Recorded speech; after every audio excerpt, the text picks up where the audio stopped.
Dear friends, मैं doctor पवन वासनीवाल आपका स्वागत करता हूं, वेलकम करता हूं। फ्रेंड्स, आज हम अगेन एक मॉडल पेपर का डिस्कशन करने वाले हैं। That is model paper of for what B pharm की बात कर रहे हैं। दैट इज थर्ड सेम का पेपर नंबर 301T मींस यहाँ पे फार्मास्यूटिकल ऑर्गेनिक केमिस्ट्री की बात करेंगे। That is third. ओके, मैं यहाँ पे आपको एक चीज और बता दूं कि कौन कौन से क्वेश्चंस पॉसिबली आने वाले हैं मॉडल पेपर के हिसाब से, और उनका आंसर आपको किस तरह से करना है ये चीज बताऊंगा। और पॉइंट वाइज आंसर करने से आपको क्या फायदा होने वाला है, किस तरह से ज्यादा नंबर मिलने वाले हैं, किस तरह से आपको कम नंबर मिलते हैं, ये सारी चीज बताऊंगा ताकि आपको अच्छे नंबर मिलने में सहायता हो सके। ओके, थर्ड सेम की जिसमें फार्मास्यूटिकल ऑर्गेनिक केमिस्ट्री की बात है जी। फ्रेंड्स, इसमें आपको एक चीज और बता दूं, 3 घंटे का पेपर होता है यूनिवर्सिटी का, जिसमें मैक्सिमम मार्क्स 75 मार्क्स का होता है। इसमें मैं मार्क्स का डिस्ट्रीब्यूशन बता दूं, जिसमें आपको 3 सेक्शन मिलेंगे। सेक्शन पहला ए सेक्शन में ऑब्जेक्टिव टाइप क्वेश्चंस होंगे जो 20 मार्क्स का होगा, और यहाँ पे 10 क्वेश्चंस मिलते हैं आप लोगों को जो सारे असेंशियल मतलब ऑल असेंशियल मतलब सारे के सारे करने हैं। इसमें आपके पास कोई ऑप्शन नहीं है। क्लियर। दूसरा सेक्शन बी सेक्शन होता है जिसमें शॉर्ट क्वेश्चंस होते हैं, जिसमें 35 मार्क्स के होते हैं। 35 मार्क्स में ध्यान दीजिएगा 7 क्वेश्चंस करने होते हैं आउट ऑफ 10 मींस आपको इसमें ऑप्शंस मिलते हैं 3 क्वेश्चन को छोड़ने का। क्लियर। सिमिलरली ध्यान दीजिएगा next section see that is long questions का होता है जो 20 मार्क्स का होता है। 20 मार्क्स में ध्यान दीजिएगा 2 क्वेश्चंस करने होंगे और 3 में से करने होंगे। मींस अगेन यहाँ पे हमारे पास ऑप्शन होता है। क्लियर। पहला सेक्शन देखते हैं ए सेक्शन में कौन किस तरह से। Section A objective type questions होते हैं 20 मार्क्स के। इसमें जनरली जो नोट मिलता है आपको, अटेम्प्ट ऑल क्वेश्चंस मतलब सारे क्वेश्चन करने पड़ेंगे अपन को। राइट आंसर इन 1 वर्ड और 1 सेंटेंस, और ईच क्वेश्चन कैरी 2 मार्क्स मतलब इसमें 10 क्वेश्चन होंगे, 10 क्वेश्चन होंगे, हर क्वेश्चन 2 नंबर का होगा। इस तरह से आपको 20 मार्क्स के क्वेश्चन मिलेंगे। क्लियर है। जैसा पहला क्वेश्चन की बात करें तो पहला क्वेश्चन आता है structure and use of DDT. तो कहने का मतलब आपको यहाँ पे इसका स्ट्रक्चर लिखना है डीडीटी का, और उसका यूज लिखना है। तो ध्यान दीजिएगा 2-3 यूज लिखेंगे और इसका स्ट्रक्चर बना देंगे आपको, तो आपको पूरे नंबर मिल जाएंगे। तो हमें ज्यादा डिस्क्रिप्टिव यहाँ पे नहीं जाना है, सिंपल सा इसका स्ट्रक्चर और यूज बनाना है। Similarly again structure and use of saccharine. Keep in mind saccharine मीठा होता है। सिमिलरली डीडीटी जो मैंने बताया था, डीडीटी क्या था, इंसेक्टिसाइड था। क्लियर है। और इसका यूज क्या है, सैक्रिन का स्वीटनिंग एजेंट होता है। क्लियर है, स्वीटनिंग एजेंट होता है, और इसका आपको स्ट्रक्चर बनाना है। तो इस तरह से आपका आंसर सेकंड हो जाएगा। Clear. Next friends, question number third that is structure and use of cresol. आपको पता होगा क्रिसोल का स्ट्रक्चर आप कैसे बनाते थे। यदि थोड़ा सा बताऊं तो यहाँ पे बेंजीन के ऊपर OH लगा दें तो फिनोल बनता था, और एक CH3 और लगा दें ऑर्थो पोजीशन पे तो ये ऑर्थो क्रिसोल बन जाता है। तो फ्रेंड्स यहाँ पे इस तरह से ऑर्थो क्रिसोल होता है, सिमिलरली मेटा क्रिसोल होता है, सिमिलरली पैरा क्रिसोल होता है। यहाँ पे मिथाइल की ग्रुप की पोजीशन चेंज होती रहती है, उस तरह से बनता है। और इसके यूज बताने हैं तो आपके 2 नंबर पक्के हो जाएंगे। मींस यहाँ पे आप लोग यदि क्वेश्चन को सही तरीके से आप नोट कर दोगे आंसर में तो उसको पूरे नंबर मिलेंगे ही मिलेंगे। सिमिलरली देखिएगा structure and use of naphthalene. Naphthalene क्या होता है उसका स्ट्रक्चर आएगा आपको यहाँ पे, और स्ट्रक्चर के साथ में अगेन यूज बताना है। कीप इन माइंड सेम चीज आपको लिखनी है। तो आपको आंसर करते टाइम ध्यान देना, ज्यादा डिस्क्रिप्टिव नहीं लिखना है, थोड़ा थोड़ा लिखना है, और टू द पॉइंट लिखेंगे तो आपको पूरे नंबर मिल जाएंगे। सिमिलरली नेक्स्ट क्वेश्चन की बात करें, structure and use of resorcinol. Resorcinol क्या होता है, अगेन फिनोल का कैटेगरी का होता है, और यूज उसका क्या होता है, जो रिएजेंट में काम आता है। इस तरह से तो बहुत सारे इस तरह से यूज होंगे, तो ध्यान दीजिएगा अगेन पॉइंट वाइज आंसर करना है। Clear. Again alpha naphthol, structure and use of alpha naphthol. Keep in mind alpha naphthol का लिखना है, हमें स्पेसिफिक पूछा है। यहाँ पे अल्फा नेफ्थोल की जगह आपको अल्फा बीटा सारे नेफ्थोल्स, इसकी मींस नेफ्थोल्स का भी क्वेश्चन पूछा जा सकता है। तो उस कंडीशन में आपको अल्फा और बीटा, जनरली जो अल्फा और बीटा नेफ्थोल होता है उसका आंसर लिखना होता है, स्ट्रक्चर लिखना होता है। तो ध्यान रखना है कि आपको आंसर कौन सा क्वेश्चन कौन सा पूछा गया है, उसका स्ट्रक्चर और यूज दोनों लिखने हैं। तो मैं इसको आपको यहाँ पे आपको सारे के सारे स्ट्रक्चर और यूज पढ़ने ही पढ़ने। नेक्स्ट क्वेश्चन है हमारा question number 7, that is define acid value. Acid value क्या होती है, ध्यान दीजिएगा। फैट्स एंड ऑयल्स की हम एसिड वैल्यू निकालते हैं तो सिंपल सा जो आईपी के अकॉर्डिंग जो डेफिनेशन है, सिंपल डेफिनेशन लिखना है और ज्यादा से ज्यादा आप इसका फॉर्मूला लिख सकते हो। तो यहाँ पे ध्यान देना, ज्यादा डिस्क्रिप्टिव नहीं लिखना, सिंपल 2 लाइन में इसकी डेफिनेशन बनती है, उसका डेफिनेशन और उसका फॉर्मूला लिख सकते हो तो आपका पूरे नंबर मिल जाएंगे, मतलब 2 नंबर पूरे के पूरे मिल जाएंगे। सिमिलरली देखिएगा friends, question number 8, give definition of iodine value. Iodine value क्या होती है, अगेन ये फैट्स एंड ऑयल से क्वेश्चन उठाया हुआ है, फैट्स एंड ऑयल से ही क्वेश्चन उठाया हुआ है। और दूसरी चीज और बता दूं मैं, यहाँ पे जो एसिड वैल्यू था ऊपर वाला, तो एसिड वैल्यू फ्री एसिड को पता करता है। फ्री एसिड क्या होता है, वो एसिड वैल्यू होता है। आयोडीन वैल्यू क्या होता है, सेचुरेशन को बताता है। तो याद रखना, यहाँ पे अगेन मैं वही बात कहूंगा, जो डेफिनेशन बनती है वही डेफिनेशन और इसका फॉर्मूला, ज्यादा से ज्यादा फॉर्मूला लिख सकते हो, ज्यादा डिस्क्रिप्टिव नहीं लिखना। क्लियर। फिर अपन बात करते हैं next, that is friends question number 9, structure and use of phenanthrene. Phenanthrene क्या होता है, वो स्ट्रक्चर फिनेंथ्रीन का आपको शायद थोड़ा सा आइडिया बता होगा, लेकिन मैं बता देता हूं। यहाँ पे बेंजीन के साइड बाय साइड एक बेंजीन लिखना और दूसरे एक बेंजीन उसके ऊपर की तरफ बिठा देना, ये फिनेंथ्रीन है न्यूक्लियस। और ये आपको इसका ये तो इसका स्ट्रक्चर हो गया, और सेम इसका यूज बताना है। तो ध्यान देना, अगेन 2-3 यूज लिखोगे तो आपके पूरे नंबर 2 नंबर मिल जाएंगे। क्लियर। नेक्स्ट क्वेश्चन आता है friends, structure and use of the diphenyl methane. Diphenyl methane में याद रखिएगा, ये अगेन इसी कैटेगरी से, अगले वाली कैटेगरी से आपके सिलेबस से उठाया हुआ क्वेश्चन है, स्ट्रक्चर एंड यूज। तो मेरा कहने का मतलब है, यहाँ पे मैंने 10 क्वेश्चंस बताए हैं। इन 10 क्वेश्चंस में स्ट्रक्चर एंड यूज प्रेफरली आपको पूछा जाएगा। और मैं आपको एक चीज और बता दूं, स्ट्रक्चर एंड यूज में आपको करीबन 20 से 30 नंबर के क्वेश्चंस पूछे जा सकते हैं आपके मेन एग्जाम में। तो फ्रेंड्स ध्यान दीजिएगा, स्ट्रक्चर एंड यूज आपके जो सिलेबस में है, आपको सारे के सारे याद कर लोगे तो आपका पासिंग मार्क्स या स्कोरिंग के लिए बहुत अच्छा होगा। ओके। नेक्स्ट सेक्शन फ्रेंड्स कौन सा है, सेक्शन बी, जिसमें शॉर्ट क्वेश्चंस होंगे, 35 मार्क्स के होंगे। ध्यान दीजिएगा, 35 अटेम्प्ट। इसमें जनरली जो नोट होता है वो क्या होता है, अटेम्प्ट एनी 7 क्वेश्चंस। 7 क्वेश्चन होंगे फ्रॉम बी सेक्शन से, 7 क्वेश्चन आपको अटेम्प्ट करने हैं और ईच क्वेश्चन कैरीज 5 मार्क्स, मतलब 7 को 5 से गुना करेंगे। 7 क्वेश्चन करने, 5 नंबर का सवाल है, तो आपको 35 हो जाएंगे। आप इस तरह से आपको 7 क्वेश्चन करने हैं। क्लियर। तो पहला क्वेश्चन आता है, देखिएगा, explain aromaticity with हकल rule with suitable example. कैसे, हकल रूल को शायद आपको पता होगा, 2n+4 पाई इलेक्ट्रॉन होते हैं, वो आपको बताना है। और इसमें और कौन सी कंडीशन है, अल्टरनेटिव डबल बॉन्ड होना चाहिए, ये सारी चीजें। तो आपको ये ध्यान रखना है, इसमें एरोमेटिक, नॉन एरोमेटिक और एंटी एरोमेटिक चीज बतानी होती है। एरोमेटिक क्या होता है वो चीज बतानी है, प्रीवियसली एरोमेटिक क्या होता है वो चीज बतानी है। ओके। तो ये सारी चीज बता दोगे, मींस आपका आंसर किस तरह से होगा, पहले एरोमेटिसिटी का डेफिनेशन लिखेंगे, एरोमेटिसिटी की सिर्फ सिंपल डेफिनेशन लिखेंगे, ये तो पहला पॉइंट हो जाएगा। दूसरा पॉइंट आप लिखेंगे हकल रूल क्या होता है, हकल रूल क्या होता है, हकल रूल के बारे में लिखेंगे। और हकल रूल के हिसाब से उसका ड्रग्स एरोमेटिक ऑर्गेनिक कंपाउंड्स का आपको क्या करना है, क्लासिफिकेशन करना, एरोमेटिक, नॉन एरोमेटिक और एंटी एरोमेटिक, इस तरह से क्लासिफिकेशन देके आपको 2-2, 3-3 एग्जांपल लिख दोगे तो आपका आंसर कंप्लीट हो जाएगा। इस तरह से आपको क्या होगा, सारे के सारा पूरा लिख देंगे तो पूरे नंबर मिलने की उम्मीद रहेगी। क्लियर। फिर क्वेश्चन नंबर 2 आता है। क्वेश्चन नंबर 2 में देखिएगा, write short note on synthetic use of aryl diazonium salt. ध्यान दीजिएगा, एराइल डाइएजोनियम सॉल्ट पूछ रहा है, तो आपको सबसे पहले क्या होता है, इस एराइल डाइएजोनियम सॉल्ट का डेफिनेशन बताना, ये क्या होता है।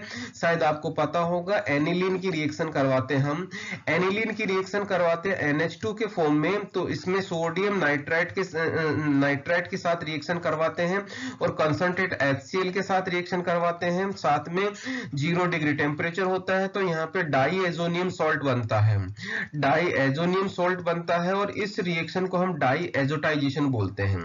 ओके, और ये डाइएजोनियम सॉल्ट के बहुत सारे इंपॉर्टेंट यूज होते हैं। यहाँ पे आपको डिस्क्रिप्शन बॉक्स में बहुत सारी चीजें मिल जाएगी, ऑर्गेनिक केमिस्ट्री का लिंक मिल जाएगा प्लेलिस्ट के फॉर्म में, तो आपको उस पे क्लिक करना है और उस चीज को पढ़ना है, तो आपका आंसर क्लियर हो जाएगा। ओके, ये तो हो गया सेकंड। फिर उसके बाद में नेक्स्ट आता है फ्रेंड्स, कौन सा, एक्सप्लेन सैफोनिफिकेशन वैल्यू। यहाँ पे ध्यान दीजिएगा, एक्सप्लेन सैफोनिफिकेशन वैल्यू, इसमें एग्जामिनर ने क्या क्या चीज पूछी है। सबसे पहले आपको डेफिनेशन बतानी है, डेफिनेशन मतलब सैफोनिफिकेशन वैल्यू क्या होती है, ये चीज डेफिनेशन आपको याद रखना है कि सैफोनिफिकेशन की जो वैल्यू का जो डेफिनेशन होता है वो आपको स्टैंडर्ड डेफिनेशन लिखनी है, पहला पॉइंट। दूसरा पॉइंट आपको इसका क्या करना है, इसका प्रिंसिपल बताना है। मींस प्रिंसिपल का मतलब आपको रिएक्शन लिखनी है, रिएक्शन में क्या बताना है कि सैफोनिफिकेशन वैल्यू कौन सी होती है, वो चीज क्लियर। थर्ड पॉइंट आपको इसका क्या करना है, इसका सिग्निफिकेंस बताना है। सिग्निफिकेंस का मतलब ये किस काम आती है। सैफोनिफिकेशन वैल्यू किसी फैट एंड ऑयल की ज्यादा होगी तो क्या होगा, यदि कम होगी तो क्या होगा, ये हो गया। और फोर्थ पॉइंट इसका क्या होता है, इसका प्रोसीजर। प्रोसीजर का मतलब यहाँ पे ध्यान देना है कि हम इसको कैसे पता करते हैं। यदि आप प्रोसीजर फ्लो डायग्राम में लिखोगे, फ्लो डायग्राम में लिखोगे तो आपको मार्क्स अच्छे मिलेंगे। ओके, फिर फिफ्थ क्वेश्चन आता है, फिफ्थ पॉइंट आता है इसका क्या लिखेंगे, इसका फॉर्मूला। तो इस तरह से आपको 5 पॉइंट्स में इसका आंसर करेंगे, पॉइंट वाइज और हेडिंग वाइज आंसर करेंगे तो आपको बहुत अच्छे नंबर मिलेंगे। क्लियर। फिर नेक्स्ट क्वेश्चन आता है friends, question number 4, discuss Baeyer strain theory. Baeyer strain theory क्या होती है, इसमें ध्यान दीजिएगा। पहला अगेन यहाँ पे इसकी डेफिनेशन लिखनी पड़ेगी, मीन्स डेफिनेशन के साथ में आपको लिखना है इसका सिग्निफिकेंस। सिग्निफिकेंस का मतलब क्या होता है, यहाँ पे एक चीज और बता दूं, significance in the respect of brain strain theory, मतलब इसकी जरूरत क्यों है या क्यों जरूरत पड़ी, व्हाई इट इज रिक्वायर्ड। ठीक है, तो यहाँ पे कैसे कि ब्रेन स्ट्रेन थ्योरी किसके लिए दी गई थी, जो साइक्लोप्रोपेन और साइक्लोब्यूटेन की जो स्ट्रक्चर होती है उसके लिए दी गई थी।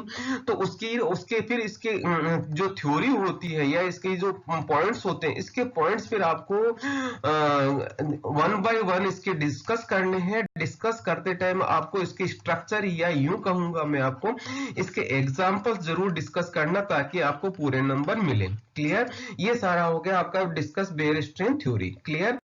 फिर उसके बाद में क्वेश्चन नंबर 5 कहेंगे, तो give reaction of cyclopropane and cyclobutane. Keep in mind, cyclopropane क्या होता है, 3 कार्बन का साइक्लिक स्ट्रक्चर होता है। साइक्लोब्यूटेन क्या होता है, 4 कार्बन का साइक्लिक स्ट्रक्चर होता है। ये साइक्लोप्रोपेन हो गया और ये वाला आपका साइक्लोब्यूटेन हो गया। इनकी आपको रिएक्शंस बतानी है, ध्यान दीजिएगा, रिएक्शन बतानी है तो आपको इनकी रिएक्शन जो स्पेसिफिक रिएक्शन है इंडिविजुअली बताएंगे तो, और पॉइंट वाइज आंसर लिखेंगे तो अगेन मैं कहूंगा आपके अच्छे नंबर मिलेंगे। क्लियर। फिर क्वेश्चन नंबर यहाँ पे 6 आता है, right short on reactions of benzoic acid. Keep in mind, benzoic acid क्या कौन सी कैटेगरी का एग्जांपल है, एरोमेटिक कैटेगरी का एग्जांपल है। बेंजीन पे यदि हम कार्बोक्सिलिक ग्रुप लगा देंगे तो आपका बेंजोइक एसिड बन जाएगा। बेंजोइक एसिड बन गया। इस बेंजोइक एसिड की आपको रिएक्शंस बतानी है तो आपको पहले लिस्टिंग करनी है सारी रिएक्शंस की, कौन कौन सी डिस्कस करने वाले हैं, और उसके बाद में आप वो रिएक्शंस को डिस्कस करें। रिएक्शंस जनरली आप स्टूडेंट जो गलती करते हैं रिएक्शंस में, आपको कैसे करना है कि स्टार्टिंग मटेरियल जो प्रोडक्ट बनता है उन सभी का नाम लिखना होता है, साथ में जो कंडीशंस होती है वो एरो के ऊपर या नीचे जिस तरह से लिखेंगे उस तरह से आपको कंडीशन लिखनी होती है, तभी वो रिएक्शन कंप्लीट मानी जाती है। और इस तरह से आप लिखोगे तभी आपको क्या होगा, आंसर आपका परफेक्ट जाएगा और एग्जामिनर को आप अच्छे से इंप्रेस कर पाओगे, तब मार्क्स अच्छे मिलेंगे। क्लियर। फिर क्वेश्चन नंबर 7 आता है, that is explain the reactions of fats. ध्यान दीजिएगा, फैट्स एंड ऑयल्स, ये दोनों चीज पूछ रहा है यहाँ पे। फैट्स एंड ऑयल्स की बात कर रहा है यहाँ पे। तो फैट्स एंड ऑयल्स की जो रिएक्शंस होती हैं, यदि मैं इसको दूसरे तरीके से पूछूं तो वो आपसे पूछ रहा है हाइड्रोलाइसिस। हाइड्रोलाइसिस क्या होता है फैट्स एंड ऑयल्स का, आपको ये चीज करना है। रेंसिडिटी क्या होती है, ये चीज पूछ सकता है। रेंसिडिटी से क्वेश्चन आपको ऑब्जेक्टिव टाइप का से पूछा जा सकता है, मतलब रेंसिडिटी की डेफिनेशन पूछ सकता है। सिमिलरली यहाँ पे इसका हाइड्रोजिनोलाइसिस कह सकते हैं, रिडक्शन कह सकते हैं। ये सारी रिएक्शन आपको लिखनी है और एक्सप्लेन करनी है, और ये सारी चीज लिखोगे, कंप्लीट कर दोगे तो आपका पूरा क्वेश्चन तैयार हो जाएगा, आंसर, और ये चीज आपको पूरे नंबर मिलेंगे। क्लियर। फिर नेक्स्ट क्वेश्चन आता है friends, question number 8, right reactions of polynuclear hydrocarbons. Polynuclear hydrocarbons का भी एग्जांपल मैंने बताया था, यदि आपको शायद थोड़ा सा आइडिया हो तो अगेन मैं स्ट्रक्चर बना देता हूं। एक न्यूक्लियस और दो न्यूक्लियस जोड़ते हैं हम पॉलीन्यूक्लियर बोलते हैं। ये नैफ्थलीन हो गया। दूसरा यहाँ पे ध्यान दीजिएगा, मैं 3 का बेंजीन बना दूं तो यहाँ पे 3 बेंजीन बनाते कैसे, आपका आंसर क्या हो गया, किस तरह से पॉलीन्यूक्लियर हो गया। तो इस तरह से आपको जो सिलेबस में है उसी का आपको डिस्कस करना है, पॉलीन्यूक्लियर हाइड्रोकार्बन का। क्लियर। तो रिएक्शन आपको वही वैसे ही लिखना है जिस तरह से मैंने बताया। पहले आपको लिस्टिंग करनी है कौन कौन सी रिएक्शंस आपको डिस्कस करना है, फिर इंडिविजुअल रिएक्शन को आप डिस्कस करेंगे तो आपको आंसर अच्छा बनेगा, प्रेजेंटेशन अच्छा बनेगा, तभी आपका अच्छे नंबर मिलेंगे। Question number 9, that is C, देखिएगा, give a brief note on evidence of structure of benzene. ध्यान देना वो क्या पूछ रहा है। जनरली ये क्वेश्चन करने में स्टूडेंट्स को दिक्कत आती है। जैसा कि आपको पता है कि बेंजीन की स्ट्रक्चर क्या होती है, बेंजीन की 6 मेंबर्ड रिंग होती है, अल्टरनेटिव डबल बॉन्ड होता है। और इसमें आप लोग शायद इस तरह से भी स्ट्रक्चर बनाते हो कि बेंजीन का जो स्ट्रक्चर होता है वो यहाँ पे ऐसे बना के बीच में गोला बना देते हो, तो ये आपका बेंजीन का स्ट्रक्चर है। ये गोला क्यों होता है, बिकॉज ऑफ रेजोनेंस। तो ध्यान दीजिएगा, रेजोनेंस की और ये साइक्लिक स्ट्रक्चर होने के जो रिएक्शंस होती है, एविडेंस का मतलब यहाँ पे रिएक्शंस का मतलब है। तो रिएक्शंस कौन कौन सी इस बेंजीन की स्ट्रक्चर को सपोर्ट करती है, वो आपको रिएक्शंस लिखनी है। आपको सारी की सारी रिएक्शंस लिखेंगे तभी आपको कंप्लीट मार्क्स मिलेंगे। तो याद रखिएगा, वो रिएक्शन जरूर याद कर लेना, बहुत इंपॉर्टेंट है। क्लियर। नेक्स्ट क्वेश्चन है 10th, इस सेक्शन का 10th क्वेश्चन आ गया है। Right short note on methods of preparation of aromatic acids. Aromatic acids का देखना, अभी मैंने आपको एग्जांपल बताया था बेंजोइक एसिड का, तो वो एरोमेटिक एसिड हो गया हमारा। तो वहां पे बेंजोइक एसिड की आपको रिएक्शंस पूछी थी, यहाँ पे इसने प्रिपरेशन पूछी है। तो मेथड्स प्रिपरेशन ध्यान दीजिएगा, मैं दोबारा बता रहा हूँ, यहाँ पे वही पहले लिस्टिंग करनी है कौन कौन से मेथड से आप आपको क्या करना है, इसको प्रिपेयर करना है। उसके बाद में आपको क्या करना है यहाँ पे, फिर उसको इंडिविजुअल रिएक्शन को डिस्कस करोगे तो आपको अच्छे नंबर मिलेंगे। क्लियर। इस तरह से हमारा सेक्शन बी कंप्लीट होता है, जिसमें मैंने आपको 10 क्वेश्चंस बताए एज पर फॉर्मेट।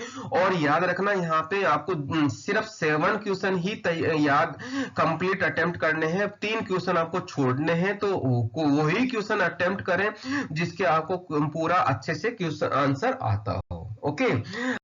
की बात करें तो देखिए सेक्शन 3 आएगा, जिसमें लॉन्ग क्वेश्चन होगा और 20 नंबर के सवाल होंगे। 20 नंबर में से आपको ध्यान देना, जो नोट रहता है जनरली अटेम्प्ट एनी 2 क्वेश्चन, कोई 2 क्वेश्चन करने हैं और दोनों क्वेश्चन सेक्शन सी से ही होंगे। और ईच क्वेश्चन कितने होंगे, 10 मार्क्स का होगा। इसका मतलब आपको 2 ही क्वेश्चन करने हैं और 3 जनरली क्वेश्चन आते हैं। देखिएगा, पहला क्वेश्चन क्या है, describe in detail methods of preparation and reactions of phenol and explain qualitative test for the phenols. ध्यान दीजिएगा, ये बड़ा क्वेश्चन है, 10 नंबर का क्वेश्चन है। तो हमें इसको कैसे बताना है, पहला हमें फिनोल क्या होता है, फिनोल क्या होता है उसकी डेफिनेशन लिखनी है। तरीका बता रहा हूं आपको। पहला डेफिनेशन लिखना है, फिर दूसरा पॉइंट इसका methods of preparation. Methods of preparation ध्यान रखना, मेथड ऑफ प्रिपरेशन। तो इसमें दूसरा क्वेश्चन इस तरह से, दूसरा पॉइंट ऐसे बनता है, यहाँ पे आपको लिस्ट बनानी है पूरी की पूरी कि कौन कौन से इसके मेथड्स ऑफ प्रिपरेशन है।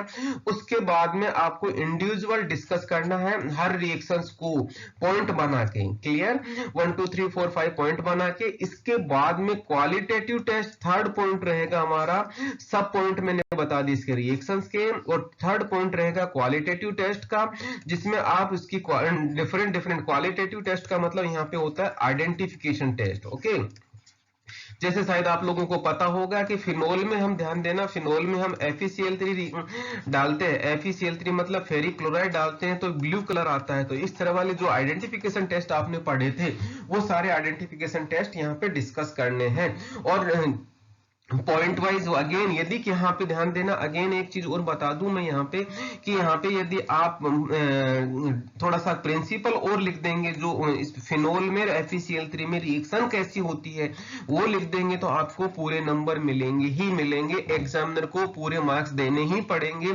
क्योंकि आपने सब कुछ लिख दिया है। ओके, बाद में क्वेश्चन नंबर सेकंड की बात करेंगे। Right a detail note on methods of preparation and reactions of aromatic amines, explain the basicity of amines. याद रखिएगा, अगेन एमीन्स में एरोमेटिक एमीन का मैं एग्जांपल बताऊं तो बेंजीन पे आपको NH2 लगाना है, इसका मतलब क्या हो गया, NH2 लगते ही क्या नाम हो गया इसका, एनिलीन।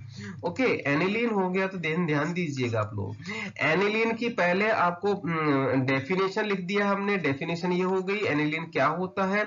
उसके बाद में दूसरा पॉइंट क्या होगा, दूसरा पॉइंट हमारा हो जाएगा क्या, इसकी प्रिपरेशंस, इसकी मेथड्स ऑफ प्रिपरेशन कैसे करेंगे। प्रिपरेशन की वैसे ही लिखना है, पहले आपको लिस्टिंग करनी है पूरी, उसके बाद में इंडिविजुअल जो रिएक्शंस है उन रिएक्शंस को सभी को आपको डिस्कस करना है।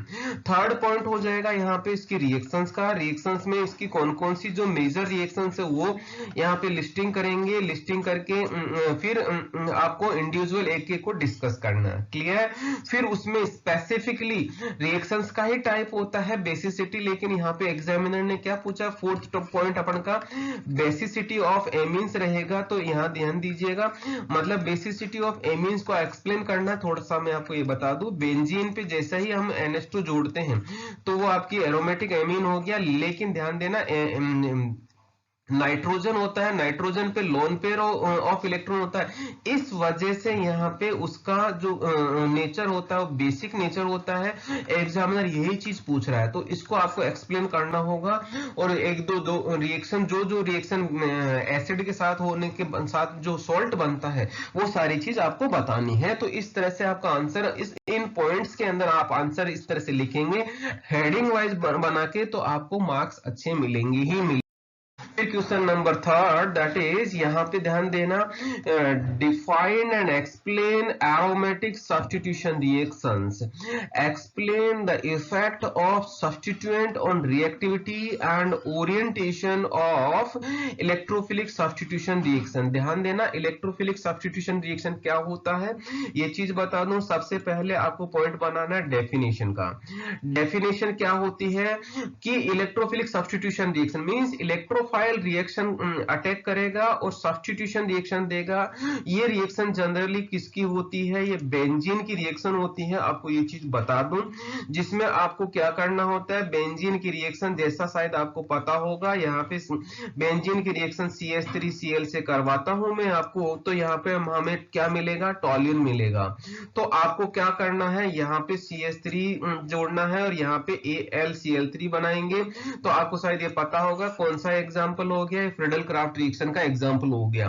तो आपको क्या करना है, यहाँ पे CH3 क्या है, यहाँ पे इलेक्ट्रोफाइल है और ये सब्स्टिट्यूशन रिएक्शन दिया है और HCl बन गया साथ में, तो सब्स्टिट्यूट किया है H को, तो ये हो गया electrophilic substitution reaction. Keep in mind यहाँ पे हमें डेफिनेशन भी लिखनी है।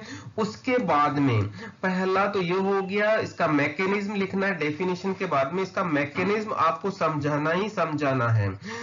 दूसरा पॉइंट हमारा ये हो गया। मैकेनिज्म के बाद में थर्ड पॉइंट रहेगा, आपको एग्जाम्पल्स जरूर देने हैं हैं जो फ्रीडल क्राफ्ट के मैकेनिज्म के साथ में। फिर उसके बाद में नेक्स्ट आता है इफेक्ट ऑफ सब्स्टिट्यूएंट। इफेक्ट बताना है, मतलब यहाँ पे ध्यान देना, जैसे मान लो बेंजीन है, बेंजीन पे आपको यदि यहाँ पे CH3 पहले से जुड़ा हुआ है, फर्दर CH3Cl की आपको रिएक्शन करवानी है, तो दूसरा CH3 कहां जाके जुड़ेगा, मींस उसकी रिएक्टिविटी, एक तो दोनों चीज बतानी है आपको इफेक्ट में। एक तो रिएक्टिविटी का मतलब क्या होता है ये थोड़ा सा बता देता हूं मैं। रिएक्टिविटी का मतलब होता है कि इसकी रेट ऑफ रिएक्शन इंक्रीज होगा या डिक्रीज होगा। क्लियर, इंक्रीज होगा या डिक्रीज होगा, ये चीज बताना है जो सब्स्टिट्यूएंट लगा दिया हमने। ये तो हो गया रिएक्टिविटी। दूसरा होता ओरिएंटेशन। ओरिएंटेशन में आपको क्या लिखना है कि ओरिएंटेशन का मतलब वो ऑर्थो पे अटैक करेगा, मेटा पे अटैक करेगा, या यहाँ पे पैरा पे अटैक करेगा। ओरिएंटेशन के लिए आपको क्या करना है, यहाँ पे आपको लोगों को क्या ओरिएंटेशन के लिए रेजोनेंस स्ट्रक्चर बनाना है, और रेजोनेंस स्ट्रक्चर से आपको बताना है कि ऑर्थो डायरेक्टिंग होता है, मेटा डायरेक्टिंग होता है या पैरा डायरेक्टिंग होता है। ये सारी चीज बता दो कि तो आपका आंसर कंप्लीट हो जाएगा। ओके, और साथ में रिएक्टिविटी बताओगे, रिएक्टिविटी से रेट ऑफ रिएक्शन इंक्रीज होगा या डिक्रीज होगा, वो आपको पर्टिकुलर पोजीशन पे क्या ओरिएंटेशन और रिएक्टिविटी दोनों एक साथ ही आप एक्सप्लेन कर सकते हो, जिसमें पर्टिकुलर पोजीशन पे इलेक्ट्रॉन डेंसिटी इंक्रीज हो रही है, डिक्रीज हो रही है, जिसके बेसिस पे आप क्या कहेंगे, रिएक्टिविटी बढ़ेगी, मींस रेट ऑफ रिएक्शन उसकी इंक्रीज होगी या डिक्रीज होगी। ये सारी चीज बता दोगे तो आपको आंसर कंप्लीट हो जाएगा। क्लियर है, ये हो गया हमारा। अब मैं बात करता हूं, ये हो गया आपका पूरा का पूरा question number section A section का पूरे क्वेश्चन, जिसका आप स्क्रीनशॉट ले सकते हो, और इनको आपको एग्जाम में जरूर याद करना ही करना है। ये लोग ये चीज मैं आपको बता दूं, 100% क्वेश्चंस आने वाले हैं इसमें से। ओके, सिमिलरली आपको दूसरा सेक्शन सेक्शन बी में आपको अगेन ये सारे के सारे क्वेश्चन मैंने एक साथ दे दिए हैं, जिसमें से आपको 7 क्वेश्चन करने हैं 10 में से। ओके, ये हो गया आपका दूसरा section B. Similarly last third section third हो गया हमारा, जिसमें अगेन आपको स्क्रीनशॉट लेना है, और 3 क्वेश्चन मैंने बताया है, इसमें से 100% क्वेश्चंस आपको एग्जाम में पूछने वाले हैं, तो आपको ये चीज बता दूं। और यहाँ पे 10 नंबर के 2 क्वेश्चन आपको अटेम्प्ट करने हैं। ओके, यहीं पे मैं आपको बहुत धन्यवाद दूंगा, और आपको एक लाइक, कमेंट और शेयर, सब्सक्राइब जरूर बनता है। यदि आपने चैनल का सब्सक्रिप्शन नहीं लिया है तो सब्सक्राइब करें, और डिस्क्रिप्शन बॉक्स में ऑर्गेनिक केमिस्ट्री की प्लेलिस्ट मिल जाएगी, उसमें जो जो टॉपिक्स आपके हैं, और मैं उस प्लेलिस्ट को अपडेट करता रहूंगा, उसमें वीडियोस अपलोड करता रहूंगा। उसमें आप लोगों को क्लिक करना है और उसके सारे वीडियो आपको देखने हैं, ताकि आपको एग्जाम में उसका सहायता मिल सके। क्वेश्चंस को किस तरह से लिखना है वो चीज मैंने उसमें बताया हुआ है। ओके, और अपने फ्रेंड सर्किल में इस चीज को आपको शेयर कीजिएगा, ताकि आपको उन लोगों को भी हेल्प हो सके इस तरह से। और इसी के साथ मैं आपको बहुत बहुत अगेन धन्यवाद देता हूं। Thank you once again.